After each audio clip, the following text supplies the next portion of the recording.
राजेश अपने गांव से दूर एक शहर में काम करता था। अभी राजेश की आमदनी इतनी नहीं हुई थी कि वो अपनी माँ को अपने साथ रख पाता। इसीलिए वो उनसे दिन में कम से कम 1 या 2 बार फोन पर बात करता ही था।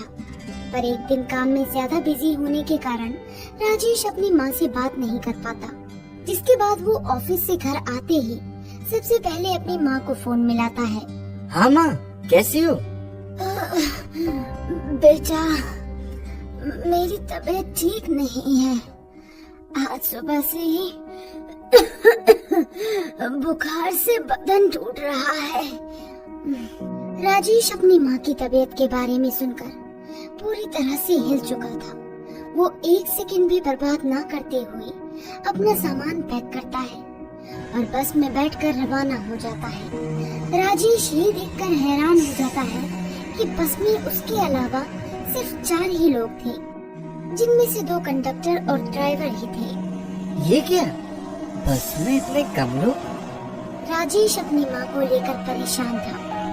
उसके दिमाग में कई तरह के उल्टे सीधे विचारों की बौछार चल रही थी। इसी बीच बस में बैठा एक शख्स उसके पास आकर पूछता है, अरे भाई साहब, कहाँ तक का सफर है? सीतापुर गाँव। और आप? राजेश के सवाल पूछते ही बस एक झटके से रुकती है और वो आदमी राजेश की तरफ धीमी सी मुस्कान देकर अपने साथी के साथ बस से उतर जाता है। अब बस में राजेश ही इकलौता पैसेंजर था। कुछ देर बाद अपना मन बहलाने के लिए राजेश खिड़की से बाहर देखने लगता है कि तभी उसे ऐसा महसूस होता है कि बस के सामने कोई औरत है जो जोर जोर से हाथों से बस रोकने के इशारे कर रही है, और अगले ही पल वो बस उस औरत के ऊपर से निकल जाती है। राजेश हैरत में खिड़की से बाहर देखता है तो उसे वहाँ कोई भी नहीं दिखता। राजेश को ये सब एक भ्रम लगता है। तभी उसे बस की खिड़की से एक औरत की मदद के लिए चिल्लाने की आवाज सुनाई देती है। कोई मेरी मदद करो, मुझे बचाओ। ये आवाज कहाँ से आई? जैसे ही राजेश खिड़की से बाहर जाता है तो उसके होश कटी फटी हालत में एक चुड़ैल बस की खिड़की से लटकी हुई थी। उसकी आंखों से खून बह रहा था। ये देखकर राजेश के होश उड़ जाते हैं और वो जैसे ही कंडक्टर को आवाज देकर वापस खिड़की की ओर मुड़ता है तो वो देखता है कि वहाँ कोई भी नहीं है। क्या हुआ? क्यों चिल्ला रहे हो? वो मैंने अभी एक चुड़ैल देखी। इतना कहकर राजेश जैसे कंफ्यूज हो जाता है और डर के मारे बड़बड़ाने लगता है। तभी कंडक्टर उसे बताता है, अरे भाई साहब, ये हाईवे भूतिया है। कहते हैं यहाँ एक चुड़ैल रहती है जो यहाँ से गुजरने वाली कई सवारियों को दिखी है। आप एक काम करो, बस के सभी शीशे बंद कर दो। कंडक्टर की बात मानकर राजेश बस के सभी शीशों को एक एक करके बंद करने लगता है और जैसे ही वो आखिरी सीट के शीशे को बंद कर रहा होता है तभी बाहर से एक सड़ा गला हाथ आकर उसका गला दबोच लेता है, जिसे देखकर कंडक्टर के बेहोश उठ जाते हैं और वो ड्राइवर को बस भगाने के लिए कहता है, अरे बबलू भैया, बस की स्पीड बढ़ाओ, यहाँ एक चुड़ैल है। बस की रफ्तार बढ़ते ही वो चुड़ैल राजेश को बस से बाहर खींच लेती है और राजेश सड़क पर गिर जाता है। तभी सुनसान हाईवे पर एक जोरों की हंसी गूंजने लगती है।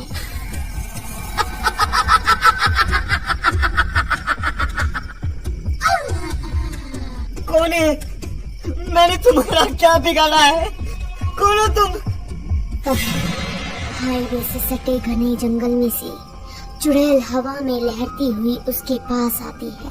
चुड़ैल के हाथ और मुंह पूरे खून में सने हुए थे, जिसे देखकर राजेश की रूह कांप उठती है। तभी वो चुड़ैल राजेश की छाती पर बैठ जाती है और खून टपकते हुए मुंह से बोलती है,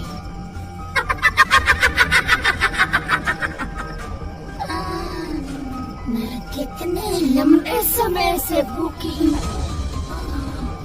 आज तुझे खाकर ही मैं अपनी भूख मिटाऊंगी। मेरा घर पहुंचना बहुत जरूरी है। मेरी माँ बीमार है और अगर मैं घर नहीं पहुंचा तो शायद मैं उससे फिर नहीं मिल पाऊंगा। राजेश को यूं रोता हुआ देखकर चुड़ैल परेशान होने लगती है।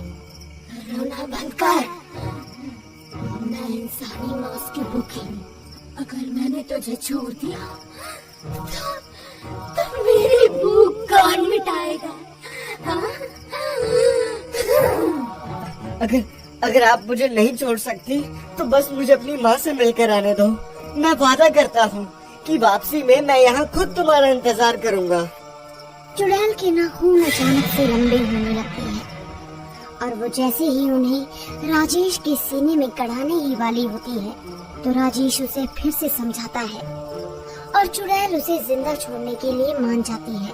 चल ठीक है, तू अपनी माँ से मिलकर आ, और अगर तू वापस यहाँ नहीं आया तो याद रख, मुझे बस पर शिकार करने की पूरी आदत है।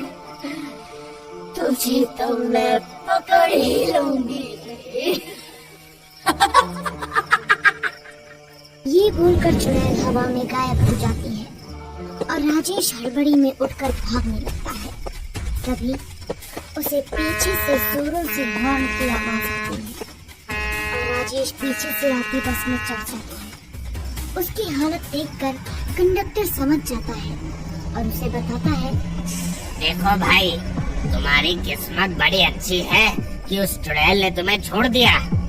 असल में जब ये हाईवे बन रहा था तब मजदूरों में एक औरत थी, चंपा, जिसका बच्चा यहाँ से गुजरती हुई बस के नीचे आकर मर गया था।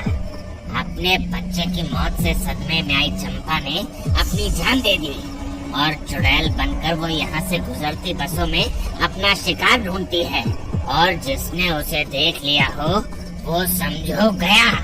तो क्या वो मुझे मारकर ही छोड़ेगी? तुम फिक्र मत करो, मेरे पास इसका एक हल है। वो कंडक्टर राजेश को एक ताबीज देते हुए कहता है, ये ताबीज अपने पास रखो और लौटते वक्त इसे अपने गले में ही डाले रखना। इसकी शक्ति से वो चुड़ैल तुम्हारा कुछ नहीं बिगाड़ पाएगी। और दूसरी चीज, उस चुड़ैल को खत्म करने के लिए उसके बालों को जलाना जरूरी है। काम मुश्किल जरूर है पर ये काम तुम्हें करना होगा। राजेश अपने घर पहुंचता है और अपनी माँ का इलाज करवाकर वापस शहर के लिए निकल पड़ता है। पूरे रास्ते राजेश उस चुड़ैल के बारे में ही सोच रहा था कि तभी वो जगह आती है और राजेश उस जगह पर उतर जाता है। राजेश उस चुड़ैल का इंतजार करने लगता है। तभी एक चीख गूंजती है और चुड़ैल जंगल में से उड़ती हुई निकलती है।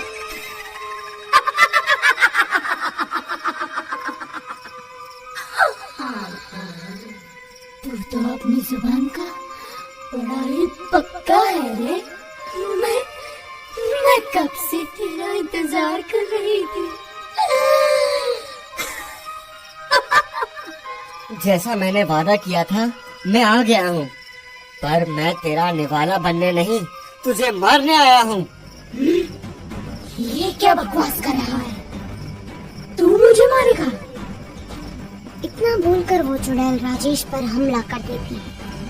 तभी उसके गले में डला हुआ वो ताबीज अपनी शक्तियाँ दिखाता है और चुड़ैल चिल्लाती हुई कमजोर होकर जमीन पर गिर जाती है। मौका देखकर राजेश उस चुड़ैल के बाल खींच लेता है और उन्हें जला देता है, जिसके बाद वो चुड़ैल जलते हुए सबके साथ चिल्लाती हुई वहाँ से गायब हो जाती है। कुछ देर बाद हाईवे पर से एक गाड़ी आती दिखती है और राजेश उसे हाथ देकर रोकता है।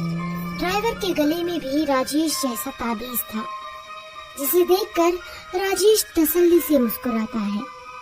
भाई साहब, क्या आप मुझे आगे बस स्टैंड तक छोड़ देंगे? हाँ हाँ बिल्कुल। और इस तरह राजेश ने उस चुड़ैल के आतंक को खत्म किया और वो गाड़ी में बैठकर बस अड्डे की तरफ निकल पड़ा।